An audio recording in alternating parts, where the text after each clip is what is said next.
आप सभी को सादर नमस्कार। मैं अश्विनी कुमार जैन, प्रवक्ता श्री एमडीएन इंटर कॉलेज सिरसागंज। आज हम आप सभी से नागरिक शास्त्र विषय पर इसके उप विषय समकालीन विश्व राजनीति, इस पर हम चर्चा करेंगे। पहले खंड का और इसका दूसरा अध्याय दो ध्रुवता का अंत। इस प्रकरण पर आज हम आपसे विस्तृत चर्चा करेंगे। द्विध्रुवता का अंत, इसमें प्रथम पॉइंट से बात करते हैं कि द्विध्रुवता है क्या। आप क्या समझते हैं द्विध्रुवता से? जब प्रथम विश्व युद्ध और द्वितीय विश्व युद्ध के बाद शीत युद्ध का दौर आया तो शीत युद्ध में दो शक्तियों का उदय हुआ, दो महाशक्तियां। द्विध्रुवता का तात्पर्य विश्व राजनीति में दो महाशक्तियों के उदय से है। दो विश्व महाशक्तियां आपस में जब एक दूसरे शीत युद्ध के समय एक दूसरे के संपर्क में आ रही थी तो द्विध्रुवता के चरण में जो पूर्वी जर्मनी वो सोवियत गणराज्य के साथ सम्मिलित हो गया, उसके वारसा गुट में, और साथ में पश्चिमी जर्मनी संयुक्त राष्ट्र अमेरिका के नाटो गुट में सम्मिलित हो गया। नाटो गुट में सम्मिलित होने के दोनों अपनी अपनी वर्चस्व को बढ़ा रहे थे और जर्मनी बर्लिन की जो दीवार थी जिसको सोवियत गणराज्य ने 1961 में बनाया था, उसकी बर्लिन की दीवार के गिरने से वो संकट ढह गया और वो पुनः एक हो गई। द्विध्रुवता विश्व के पतन का कारण ये सोवियत संघ का विघटन एवं गुट निरपेक्षता रहा। दूसरा बात करते हैं सोवियत प्रणाली की। आप सोवियत प्रणाली से क्या समझते? जब दो देश अपने वर्चस्व में लगे थे तो सोवियत प्रणाली से क्या अभिप्राय समझते हैं? सोवियत प्रणाली से अभिप्राय समाजवाद एवं समतामूलक समाज के आदर्शों पर आधारित साम्यवादी शासन प्रणाली से था। इसको वर्ष 1917 सोवियत गणराज्य के लिए रूस की समाजवादी क्रांति जिसे हम लोग जानते हैं, उस रूस की समाजवादी क्रांति के बाद अपनाया गया था। और वर्ष 1917 की उस क्रांति के उसके प्रणेता व्लादिमीर लेनिन को माना जाता है। व्लादिमीर लेनिन जो बोल्शेविक कम्युनिस्ट पार्टी के संस्थापक थे, उनको इस प्रणाली का जनक माना जाता है। सोवियत प्रणाली अपने आप में एक विस्तृत प्रणाली थी और उसकी क्या क्या विशेषताएं थी। सोवियत प्रणाली की विशेषताओं पर हम सोवियत प्रणाली की विशेषताओं में इसमें जो राज्य थी उस राज्य की संस्था को विशेष महत्व दिया जाता था। राज्य एवं प्रणाली की विशेषताओं को विशेष महत्व था। जो राज्य था सोवियत गणराज्य, उसको और उसकी एक पार्टी जो थी इस समय कम्युनिस्ट पार्टी, जिसे साम्यवादी पार्टी भी हम कहते थे, उस कम्युनिस्ट पार्टी का विशेष योगदान था, उसका पूर्ण विशेष महत्व था। और साथ ही साथ इस प्रणाली में जो अर्थव्यवस्था थी बहुत योजनाबद्ध, बिल्कुल प्लानिंग से थी। पूरी अर्थव्यवस्था योजनाबद्ध तरीके से थी और योजनाबद्ध के साथ साथ वो पूरी तरह से राज्य के पूर्ण नियंत्रण में थी। अर्थव्यवस्था की जितनी भी योजनाएं थी वो पूर्णतः राज्य के पूर्ण नियंत्रण में थी। और दूसरी दुनिया का देश, दो दुनिया थी उस समय, प्रथम दुनिया और दूसरी दुनिया। प्रथम दुनिया संयुक्त राष्ट्र अमेरिका को माना जाता, संयुक्त राष्ट्र अमेरिका को दूसरा राष्ट्र, तो दूसरी दुनिया थी वो समाजवादी गुट का समूह का नेता समाजवादी सोवियत गणराज्य को माना जाता था। और इस प्रणाली की सबसे प्रमुख विशेषता थी सबसे उन्नत संचार, कम्युनिकेशन बहुत हायर था। उन्नत संचार और परिवहन जो प्रणाली थी वो सोवियत गणराज्य की बहुत सुव्यवस्थित थी, बहुत ही ज़्यादा व्यवस्थित थी। और सोवियत संघ के पास विशाल ऊर्जा संसाधन थे। विशाल ऊर्जा संसाधन के कारण उनके पास पर्याप्त मात्रा में लौह इस्पात का खनिज तेल अपार भंडार पाए जाते थे सोवियत गणराज्य के पास। और सोवियत संघ का जो घरेलू उपभोक्ता उद्योग था बहुत विकसित था। उनका घरेलू उपभोक्ता पर विशेष ध्यान था, इसलिए उनकी प्रति व्यक्ति जो न्यूनतम आय थी, न्यूनतम जीवन स्तर था, बहुत सुनिश्चित था। ये सोवियत गणराज्य की कुछ प्रमुख विशेषताएं हैं। और आप सभी से निवेदन है, अगर आप चाहें तो इसका स्क्रीनशॉट ले सकते हैं। 2 सेकंड का आपको समय दिया जा सकता है, आप इसका स्क्रीनशॉट लेकर आप इसको नोट भी कर सकते हैं।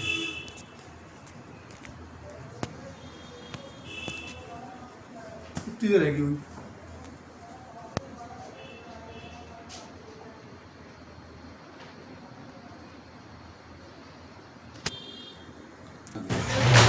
सोवियत प्रणाली के विशेषताओं का उसमें कुछ दोष भी थे। सोवियत प्रणाली के क्या क्या दोष थे, हम बात करते हैं सोवियत प्रणाली के दोषों की। सोवियत प्रणाली के निम्न दोष थे, हम कुछ बिंदुओं के द्वारा व्यक्त करते हैं। सबसे पहला, उपभोक्ता जो थे उनको पश्चिम देशों की तुलना अगर कंपेयर करने जाते थे तो पश्चिम देशों की तुलना में जो वस्तुएं थी वो निम्न स्तर की प्राप्त हो रही थी। पैसे पूरे खर्च कर रहे थे परंतु उनको जो वस्तुएं उनका स्तर उच्चतम नहीं था। पश्चिम देशों की तुलना में उनको निम्न स्तर की वस्तुएं प्राप्त हो रही थी। दूसरी बात करते हैं, सोवियत प्रणाली पर नौकरशाही का बहुत बड़ा प्रभाव था। नौकरशाही का प्रभाव होने के कारण जब अत्यधिक प्रभाव हो गया तो नौकरशाही के प्रभाव के कारण वो सत्ता समाजवादी पर से सत्तावादी हो गई। और तीसरी बात, नौकरशाही का जो बढ़ता हस्तक्षेप था, तो नौकरशाही के बढ़ते हस्तक्षेप से जो नागरिकों की अभिव्यक्ति की स्वतंत्रता थी वो समाप्त होने लगी। और सोवियत संघ की चौथा बात करते हैं, सोवियत संघ में केवल एक ही दल अर्थात कम्युनिस्ट पार्टी का ही शासन था। उस कम्युनिस्ट पार्टी की एक क्षेत्र राज्य था, एक छत्र साम्राज्य होने के कारण वो नौकरशाही बढ़ती जा रही थी। नौकरशाही के बढ़ते से नागरिकों की अभिव्यक्ति की समाप्त हो रही थी। और सोवियत गणराज्य में 15 देश शामिल थे उस समय, और 15 देशों में केवल उसमें रूस का अधिक प्रभाव था। रूस की संख्या भी देखती, उसमें विशाल संसाधन उपस्थित थे। तो रूस का प्रभाव अधिक होने के कारण जो अन्य राज्य थे वे स्वयं को दमित और उपेक्षित महसूस करते थे। उनका एक रूस का अलग प्रभाव था, तो इसमें जनता स्वयं को दमित एवं उपेक्षित महसूस करती थी। ये सोवियत प्रणाली के कुछ पॉइंट हैं, जो बिंदु हैं, जिनके आधार पर ये लगता है कि उसमें कुछ ना कुछ दोष अवश्य थे इस प्रणाली के आधार पर। अब बात करते हैं सोवियत प्रणाली के दोष के बाद उनमें क्या हुआ। गोर्बाचेव और सोवियत संघ की बात हम करते हैं। गोर्बाचेव, जो मिखाइल गोर्बाचेव 1980 के दशक के मध्य इस सोवियत संघ की कम्युनिस्ट पार्टी के महासचिव थे। मिखाइल गोर्बाचेव बहुत बड़ा एक सचिव थे 1980 के दशक में कम्युनिस्ट पार्टी के। गोर्बाचेव तत्कालीन विश्व की राजनीति में सुधार हो रहे थे, उस सुधार से वो भी चाहते थे कि सोवियत गणराज्य में भी अपेक्षित सुधार हो। उस अपेक्षित सुधारों के जनक के रूप में गोर्बाचेव को माना जाता है। तो अपेक्षित सुधार के पक्षधर थे मिखाइल गोर्बाचेव। उनकी क्या क्या सुधार प्रणालियाँ, गोर्बाचेव की सुधार प्रणालियों की बात करते हैं। तो गोर्बाचेव की सुधार प्रणालियाँ मुख्यतः 3 मानी।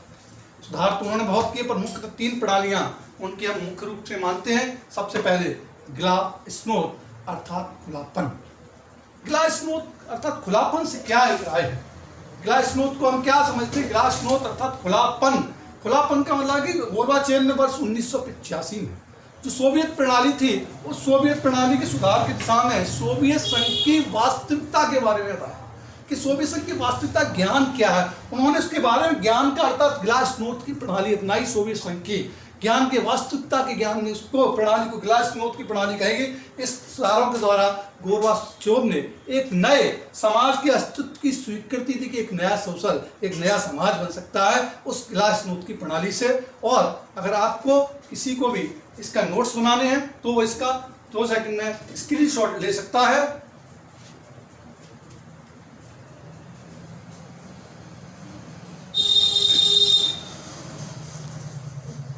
स्क्रीनशॉट की क्या ना?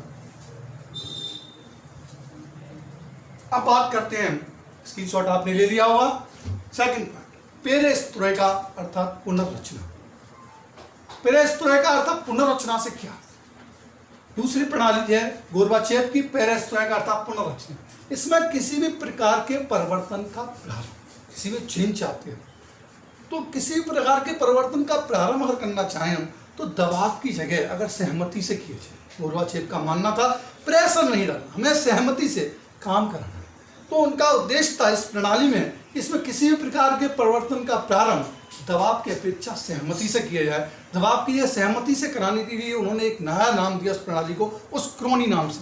उस प्रणाली को अर्थव्यवस्था में सुधार लाने के लिए, जो जनरल काम के लिए दबाव की जगह सहमति, और अर्थव्यवस्था में अगर सुधार करना चाह रहे तो उनके लिए अर्थव्यवस्था में सुधार के लिए गोर्बाचेव ने एक नई प्रणाली, उसका नाम दिया उस क्रोनी नामक प्रणाली, इसको दबाव की जगह सहमति पर कार्य करने की लागू की। यह पेरेस्ट्रोइका थी। ग्लास्नोस्ट के बाद पेरेस्ट्रोइका। और तीसरा जो महत्वपूर्ण पॉइंट, राजनीतिक सुधार। क्योंकि सोवियत गणराज्य और संयुक्त राष्ट्र अमेरिका के मध्य शीत युद्ध था, और शीत युद्ध में परमाणु हथियारों का एक बहुत बड़ी होड़ थी। परमाणु हथियार हर राष्ट्र संपन्न होना चाहता था परमाणु शक्ति से, और परमाणु हथियारों की होड़ थी। इस राजनीतिक सुधार के अंतर्गत अमेरिका के साथ हथियारों की होड़ पर उन्होंने रोक लगाई, और रोक लगाने के साथ अफगानिस्तान और पूर्वी यूरोप से उन्होंने सोवियत सेना को वापस बुलाया, और जिससे क्या हुआ, जर्मनी का एकीकरण में भी सहायक हुआ, और शीत युद्ध कोल्ड वार बिल्कुल समाप्त हो गया। ये गोर्बाचेव की 3 प्रणालियां जो सोवियत गणराज्य के लिए थी, ग्लाइस्नोद अर्थात खुलापन, पेरेस्ट्रोइका अर्थात पुनर्रचना, तीसरा राजनीतिक सुधार। अब बात करते हैं गोर्बाचेव की सुधार प्रणालियों का विरोध। क्या विरोध था गोर्बाचेव की सुधार प्रणालियों का? गोर्बाचेव की सुधार प्रणालियों का आकस्मिक विरोधास्वरूप वर्ष 1991 में आकस्मिक परिवर्तन हुआ। सोवियत गणराज्य में बोरिस येल्त्सिन ने आम चुनाव जीता। आम चुनाव जीतने से वहां केंद्रीकृत नियंत्रण को मानने से इनकार कर दिया गया, परंतु मध्य एशियाई जो गणराज्य थे उन्होंने अपनी स्वतंत्रता की कोई मांग नहीं की। वे सोवियत गणराज्य में ही रहना चाहते थे। ये गोर्बाचेव की सुधार प्रणालियों का विरोध था। और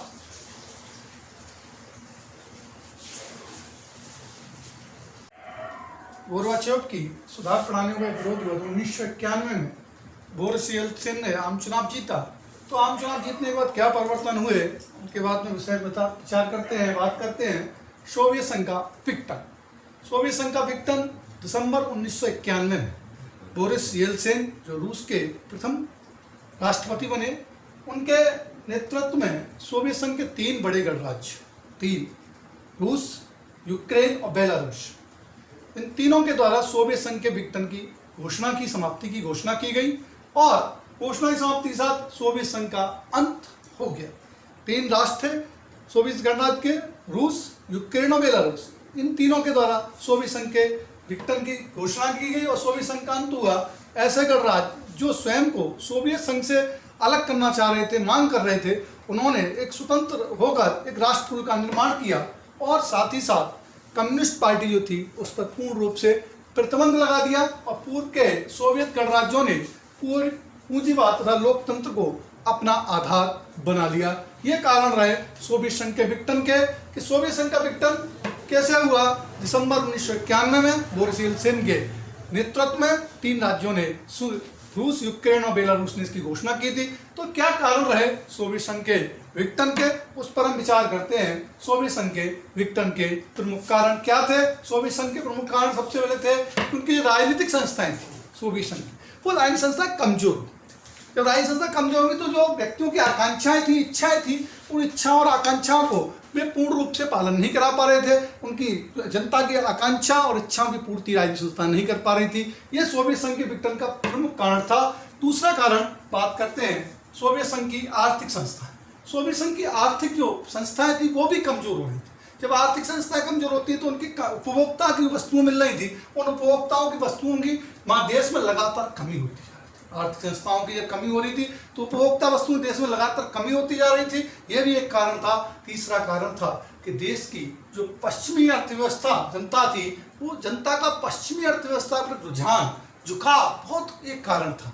पश्चिमी अर्थव्यवस्था इधर झुक रही थी जनता, जिसका एक प्रमुख कारण सोवियत संघ के विघटन का था। मिखाइल गोर्बाचेव ने ज़्यादा उदारवादी अपनी बातों को रखा, जिससे जब अपने सुधार क्रम में उदारता से कार्य आरंभ कर दिया, तो जब उदारता होती है तो व्यक्तियों की अपेक्षाएं अधिक बढ़ जाती हैं, परंतु जो अपेक्षाएं थी वो आवश्यकता से अधिक हो गई, इसलिए लोगों को उनका आसान रूप लाभ नहीं मिल पा रहा था। इसके अलावा गोर्बाचेव का जनता का समर्थन वो लगातार कम होता रह गया और जनमत 2 भागों में बट गया।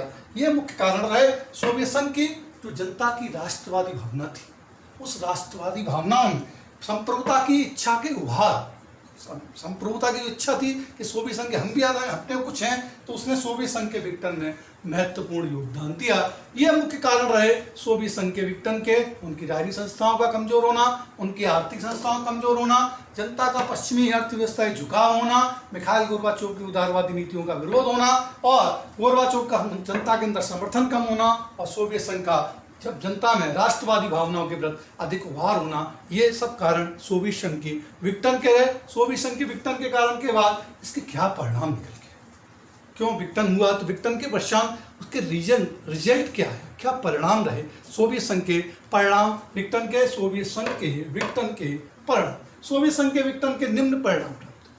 2 महाशक्तियां जो प्रथम विश्व युद्ध, द्वितीय विश्व युद्ध लगातार कोल्ड वार कर रही थी, सबसे पहला जो इफेक्ट पड़ा सोवियत संघ के विघटन के परिणाम के स्वरूप कि शीत युद्ध का जो दौर था वो समाप्त हो गया। शीत युद्ध दोनों महाशक्तियों की शीत युद्ध समाप्त हो गया।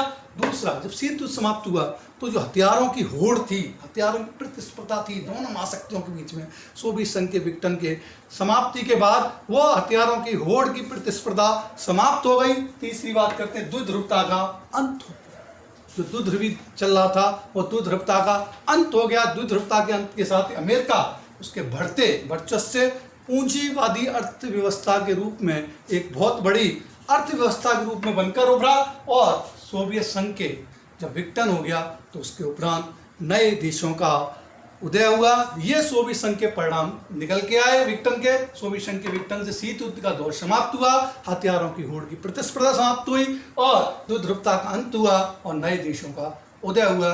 और आप किसी को नोट्स जो बना रहे हैं वो इसका स्क्रीनशॉट ले सकते हैं। 2 सेकंड का आपके पास समय है।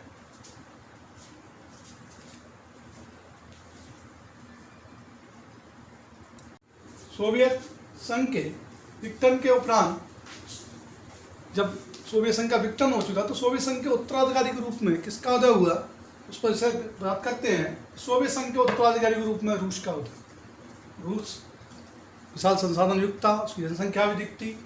तो सोवियत संघ के विघटन के उपरांत उत्तराधिकारी के रूप में रूस का उदय। रूस के उदय से जिसके परिणाम स्वरूप जो सोवियत संघ में का जो स्थान था सुरक्षा परिषद में, जो सीट थी 5 देशों की उसमें सीट थी, उसमें सोवियत संघ की भी सीट थी। सोवियत संघ की सीट को रूस को दे दिया गया। ऐसी अंतर्राष्ट्रीय संधियां जो सोवियत संघ के साथ थी वो सारी स्थानांतरित हो गई रूस के पास, और सोवियत पूर्ववर्ती राज्यों में केवल परमाणु शक्ति संपन्न होने का जो दर्जा था वो रूस को प्रदान कर दिया गया। रूस और अमेरिका के मध्य परमाणु निरस्त्रीकरण की उसके बाद कई संधियां भी हुई। ये सोवियत संघ के उत्तराधिकारी के रूप में रूस का उदय इस प्रकार हुआ, और सारी जो सोवियत संघ की शक्तियां थी वो रूस के अंदर समाहित की गई। सोवियत संघ में कौन कौन से प्रमुख नेता, बात करते हैं सोवियत संघ के प्रमुख नेता। सोवियत संघ के प्रमुख नेता सबसे पहले बात करते हैं व्लादिमीर लेनिन। व्लादिमीर लेनिन का जन्म 1870 सन में हुआ। सन 1924 में उनकी मृत्यु हुई। इन्होंने बोल्शेविक पार्टी की स्थापना की थी। बोल्शेविक कम्युनिस्ट पार्टी की स्थापना के संस्थापक रहे। सन 1917 की ये क्रांति के जन्मदाता थे, संस्थापक इनको माना जाता था। इसके बाद जोसेफ स्टालिन, इनका जन्म 1879 में और इनकी मृत्यु 1953 में हुई। ये लेनिन के उत्तराधिकारी माने जाते थे और इन्होंने खेती का बलपूर्वक समूहीकरण कराया। इसके बाद निकिता क्रुश्चेव, ये सोवियत संघ के राष्ट्रपति रहे। इनका जन्म 1894 में हुआ और इनकी मृत्यु 1971 में हुई। इन्होंने पश्चिम के साथ शांतिपूर्ण सह अस्तित्व का सुझाव रखा। इसके बाद लियोनिड ब्रेजनेव, इनका जन्म सन 1906 में हुआ और 1982 में इनकी मृत्यु हुई। इन्होंने एशिया की सामूहिक सुरक्षा व्यवस्था का सुझाव दिया था। और 5वें और सोवियत संघ के आखिरी राष्ट्रपति मिखाइल गोर्बाचोव, सन 1931 में इनका जन्म हुआ। सोवियत संघ के ये अंतिम राष्ट्रपति थे और इनकी सुधार प्रणालियां विशेष चर्चा में रही, जिसमें ग्लासनोद अर्थात खुलापन, पेरेस्ट्रोइका अर्थात पुनर्रचना और राजनीतिक सुधार इनकी प्रसिद्ध प्रणालियां रही। सुधारात्मक प्रणालियों के कारण इनका विरोध भी हुआ और विरोध होने के कारण वर्ष 1991 में आम चुनावों में बोरिस येल्त्सिन, जो रूस के प्रथम राष्ट्रपति बने, इनको हटना पड़ा। इसके बाद ये सारे सोवियत संघ के प्रमुख नेताओं का विषय में Lenin, Joseph Stalin, Nikita Khrushchev, Leonid Brezhnev और मिखाइल गोर्बाचेव। के बाद हम बात करते हैं शॉक थेरेपी। शॉक थेरेपी क्या है? What do mean about shock therapy? Shock का मतलब होता है धक्का। शॉक धक्का, थेरेपी वाला उपचार करना। शॉक धक्का, आघात लगना। शॉक थेरेपी का अर्थ अगर हम करें तो आघात पहुंचाकर उपचार करना। शॉक थेरेपी, आघात पहुंचाकर उपचार करना। तो ये आघात पहुंचाकर उपचार करने का मतलब क्या है यहाँ कि साम्यवादी शासन के पतन के बाद शॉक थेरेपी की प्रक्रिया स्टार्ट हो गई, प्रारंभ हुई। सन 1990 में शॉक थेरेपी का उद्देश्य यही था कि सभी देश जो पूंजीवादी और अर्थव्यवस्था और लोकतंत्र को पूर्ण रूप से अपना लें। सभी देश शॉक थेरेपी का उद्देश्य यही था कि जितने भी देश हैं वो पूंजीवादी अर्थव्यवस्था और लोकतंत्र को पूर्ण रूप से अपना लें, जिससे शॉक थेरेपी के अंतर्गत निम्नलिखित कार्य भी किए गए। सबसे पहले काम किया गया, राज्य की जो संपदा थी उसको निजी संपदा में बदला। जितनी भी संपदा थी आज की उसको कन्वर्ट कर दिया गया निजी संपदा के अंदर। सामूहिक जो फॉर्म थे उनको निजी फॉर्म में भी बदल दिया गया, और सबसे अधिक जिस पर बल था शॉक थेरेपी के अंदर था मुक्त व्यापार, कि मुक्त व्यापार को अपनाने पर बल दिया गया। ये शॉक थेरेपी के मुख्य कार्य थे। और जो भी नोट्स बना रहे हैं वो 2 सेकंड के लिए हम आपको समय देते हैं, आप स्क्रीनशॉट लेकर अपना समय इस पर नोट्स बना सकते हैं, इसका स्क्रीनशॉट ले सकते हैं।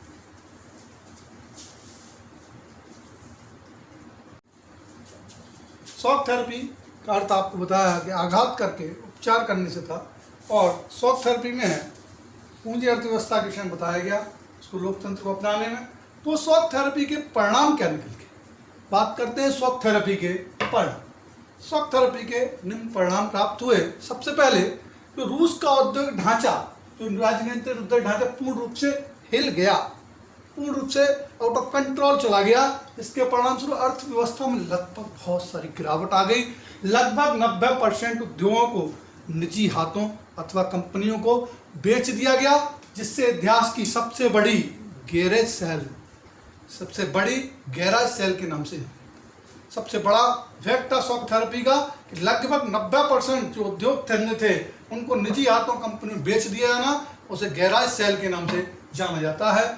रूस की जो मुद्रा थी, दूसरी बात करते हैं, रूस की मुद्रा रूबल के मूल्य में भारी गिरावट आ गई।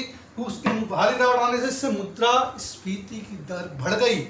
रूस की मुद्रा जो थी रूबल, उस समय उसके भारी गिरावट आने से मुद्रास्फीति की दर बढ़ गई।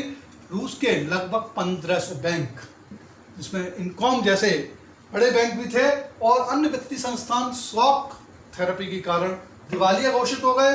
खेती के निजी हाथों में जाने से रूस में खाद्यान्न संकट, भोजन की बहुत बड़ी खाद्यान्न संकट उत्पन्न हो गया। खाद्यान्न संकट उत्पन्न हो जाने से रूस को खाद्यान्न आयात करना लगा। खाद्यान्न का आयात करने से निजीकरण हो गया, खेती का निजीकरण से आर्थिक असमानता बढ़ती चली गई। अमीर और अमीर होता चला गया, गरीब और नीचे गरीब होता चला गया। अमीर और गरीब की खाई लगातार बढ़ती गई, जिससे सोवियत संघ की जो पुरानी समाज कल्याण की व्यवस्था उसको भी पूर्ण रूप से समाप्त कर दिया गया शॉक थेरेपी के परिणाम स्वरूप। और कई देशों में माफिया वर्ग उभर के है। माफिया वर्ग ने उसकी आर्थिक गतिविधियों को पूर्ण रूप से अपने कब्जे में कर लिया। एक माफिया वर्ग आर्थिक रूप से उभर गया और उसने सारी आर्थिक गतिविधियों को अपने नियंत्रण में ले लिया। राष्ट्रपति का संसद की अपेक्षा अधिक शक्तिशाली होना भी, जिसके कारण संसद एक कमजोर संस्था बन गई। ऐसे देश थे राष्ट्र तुर्कमेनिस्तान और उज्बेकिस्तान, जहाँ राष्ट्रपति को संसद से अधिक महत्ता दी जाने लगी। ये शॉक थेरेपी के मुख्य रूप से परिणाम रहे।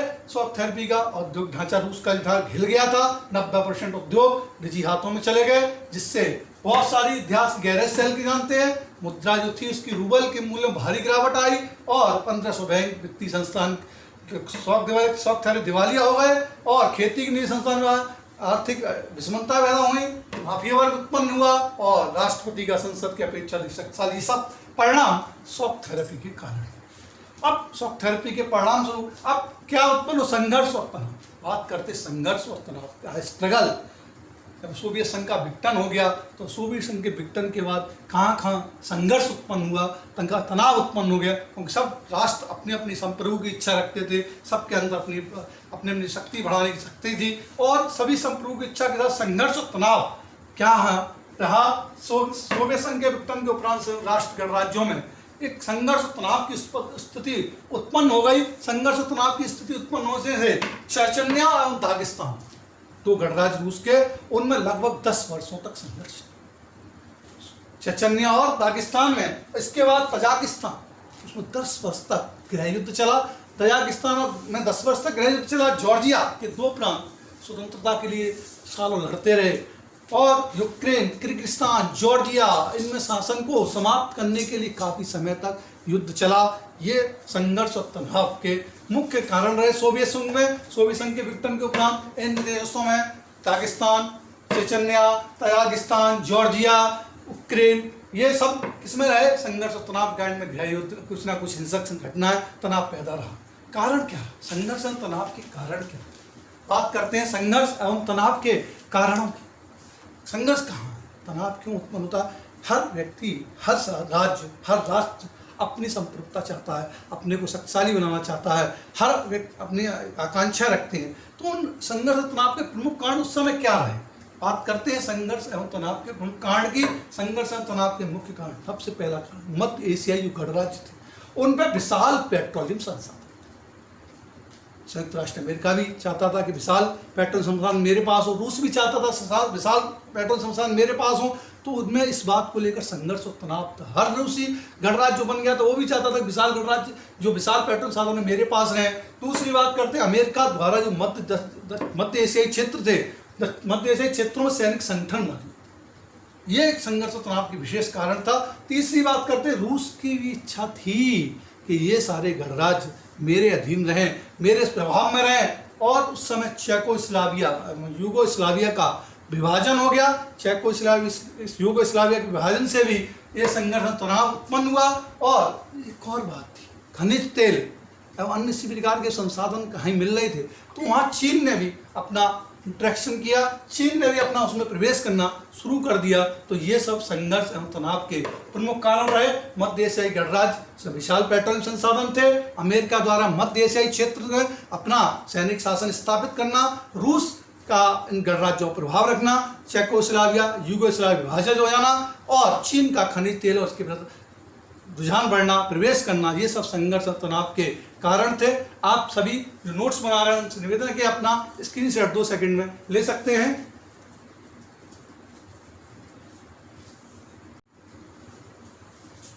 संघर्ष एवं तनाव के बाद अब हम बात करते हैं भारत और सोवियत संघ के संबंधों की, भारत और रूस के संबंधों की। किस प्रकार, सबसे पहले बात करते हैं भारत और सोवियत संघ। भारत और सोवियत संघ के संबंध बहुत मधुर थे। जब से शीत युद्ध था, भारत जरूर अलग रहा, गुटनिरपेक्ष देश रहा, परंतु उसके सोवियत संघ के साथ संबंध शुरू से ही मधुर रहे। इसके कारण थे, सबसे बड़ा कारण पहला आर्थिक संबंध था।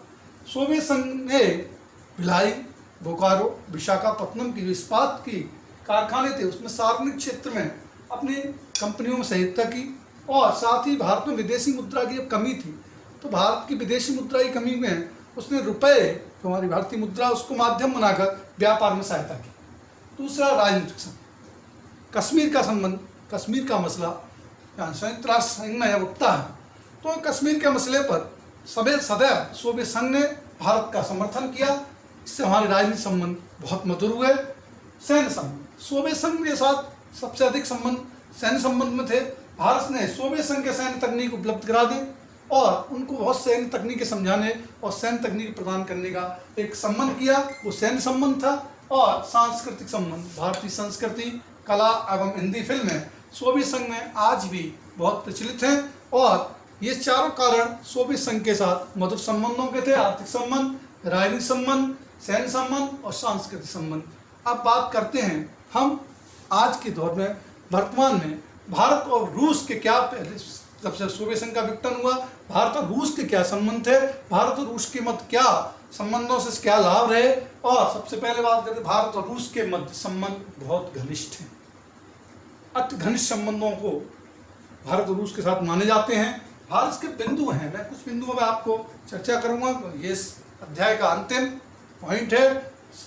सबसे पहले उदारीकरण की प्रक्रिया को अपनाना। उदारीकरण, भारत और रूस दोनों ही उदारवादी की प्रक्रिया को अपनाने में विश्वास करते हैं।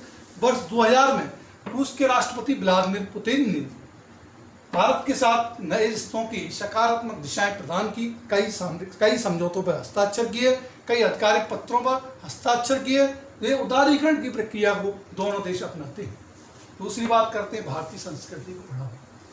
भारतीय संस्कृति, रूस में भारतीय संस्कृति की बहुत सारी अत्यधिक फिल्में हमारी वहाँ देखी जाती हैं। आप समझिए कि रूस और भारत की जो हिंदी फिल्में हैं रूस में चलती हैं, तो चाहे वो राज कपूर जी हों, चाहे अमिताभ बच्चन जी हों, आज भी वहाँ घर घर में सारे लोग उनको जानते हैं। राज कपूर जी थे, अमिताभ बच्चन हैं, ये सभी घर घर तक में सब लोग जानते हैं कि हिंदी फिल्मों की कितनी मेहनत है। भारतीय लेखक वहाँ जाते हैं और हिंदी फिल्मों के गीत भी वहाँ सुने जाते हैं। इससे भारतीय संस्कृति को बहुत बढ़ावा मिलता है। तीसरी बात करते हैं विशेष सहयोग है हमारा भारत के साथ, रूस के साथ भारत का, तो भारत और रूस के रक्षा क्षेत्रों में बहुत ही ज़्यादा मधुर संबंध है। भारत और रूस के मध्य ब्रह्मोस मिसाइल का संयुक्त निर्माण किया गया। पांचवी पीढ़ी के जो लड़ाकू विमान उनका विकास व मल्टी ट्रांसपोर्ट एयरक्राफ्ट के भारत में उत्पादन की स्वीकृति के साथ साथ सुखोई 30 एयरक्राफ्ट, नाम सुखा होगा सुखोई 30 एयरक्राफ्ट का नाम, और T-90 टैंकों का विकास एवं विपणन का समझौता हमारा भारत का रूस के साथ हुआ है। इसके अतिरिक्त विज्ञान एवं साइंस एंड टेक्नोलॉजी, विज्ञान एवं प्रौद्योगिकी क्षेत्र में भी रूस हमें सदैव मदद करता रहता है, सदैव सहयोग करता रहता है। ये भारत का रूस के साथ रक्षा विशेष सहयोग है। और बात करते हैं अंतिम, बहुध्रुवी विश्व का सपना। भारत और रूस दोनों का बहुध्रुवी विश्व का एक सपना है। इसके लिए दोनों देश लगातार अंतर्राष्ट्रीय स्तर पर लगातार अपने संबंधों को मजबूत बनाने में बल दे रहे हैं। ये और भी बहुत कारण हैं भारत और रूस के। बात करते हैं बस उदारीकरण की प्रक्रिया अपनाना, भारत संस्कृति को बढ़ावा देना, रक्षा में सहयोग और बहुध्रुवी विश्व का सपना, ये भारत और रूस के साथ महत्वपूर्ण संबंध रहे। और इस अध्याय का यहाँ समापन होता है। आप सभी को जिसको स्क्रीनशॉट लेना हो वो 2 सेकंड के लिए स्क्रीनशॉट लेकर अर्ज करता हूँ। अतः इस अध्याय को समाप्त करता हूँ। आप सभी का बहुत बहुत धन्यवाद।